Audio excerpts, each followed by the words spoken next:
Assalamualaikum warahmatullahi wabarakatuh. Halo semuanya, perkenalkan nama saya Ardan Zaka Satriawan dari Komunikasi Digital dan Media Angkatan 60. Di sini saya sudah bersama Ibu Nur Fadilah. Saya di sini akan mewawancari Ibu Nur Fadilah mengenai serangga laron. Jadi yang pertama, serangga laron itu serangga seperti apa sih, Bu? Laron sebetulnya termasuk jenis rayap. Jadi dia rayap yang bersayap. Biasanya laron itu keluar atau muncul banyaknya sebagai tanda di awal musim penghujan biasanya, dan menandakan rayap itu siap kawin. Jadi dia kerja sebagai rayap. Lalu yang kedua, di mana habitat serangga laron?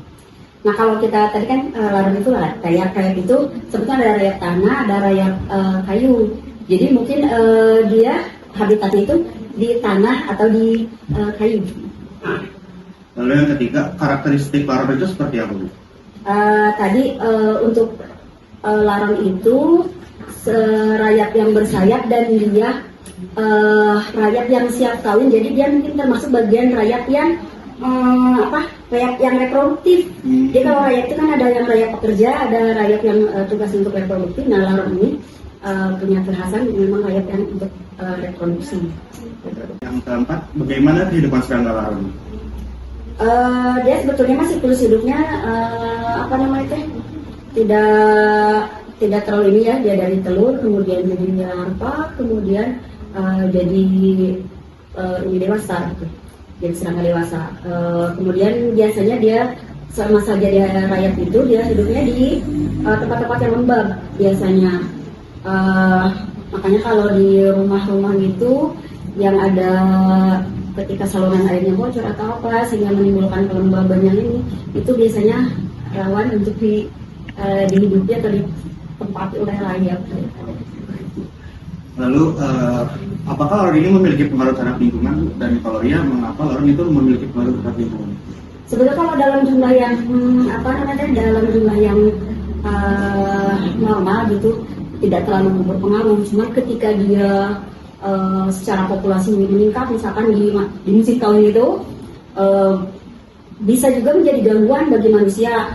Pernah terjadi di daerah mana saya lupa ya, itu populasi laron meningkat sehingga kalau untuk pengguna jalan kan misalnya di jalan-jalan itu ada lampu-lampu ya, biasanya dia akan tertarik dengan cahaya pada saat mau kawin itu, bisa mengganggu pandangan si pengguna jalan. Kemudian juga setelah mereka kalau mereka tidak berhasil menemukan pasangannya kan dia mati ya, dan dia memang pada saat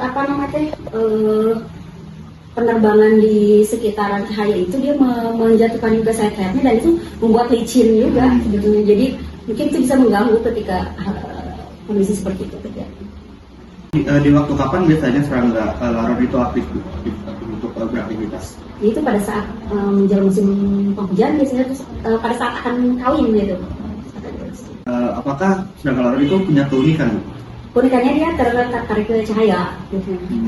Dan dia melepaskan sayapnya, kemudian kalau dalam semalam itu dia tidak menemukan pasangannya, tidak menemukan pasangan untuk kawinnya, pada saat fajar dia akan mati. Gitu. Jadi sebetulnya masa ini singkat sih. Dan biasanya makanan serangga laron itu apa, Bu? Kalau kan laron itu rayap ya, dia memakan kan ada yang di kayu. Nah, kayu-kayu yang sisa, jadi dari bukan sisa kayu ya, kayu itu dibikin kondisinya lembab dan sebagainya. Nah, itu makan dari kayu itu, dari kayu atau dari tanah yang lembab itu. Dan kalau di alam liar tuh ada ancaman bagi laron itu kayak yang mangsa laron gitu? Sebetulnya tidak ada predator tertentu sih ya, tapi kalau mungkin dari jenis cendawan atau dari bakteri ada, tapi kalau dari predator dari hewan yang ini tidak. Jadi dia mungkin lebih ke mati secara alamiah karena misalkan tidak menemukan pasangannya. Kemudian kalau oleh misalkan manusia juga misalkan ini kan perangkap atau apa gitu, itu sih. Tapi kalau predator secara ininya enggak ini. Dan yang terakhir, Bu, mengapa laron bisa tertarik dengan cahaya, Bu? Kalau itu pada dasarnya setiap serangga juga punya ketertarikan terhadap cahaya sih. Makanya salah satu cara untuk mengendalikan atau mengetahui kalau di pertanaman gitu ya ada hama-hama apa aja, kita bikin namanya light trap. Jadi memang serangga pada dasarnya tertarik dengan pada cahaya. Ya mungkin itu saja ya Bu, terima kasih sudah diwawancara. Oke, dari saya teman-teman, wawancara saya dengan Ibu Nurfadila. Wassalamualaikum warahmatullahi wabarakatuh.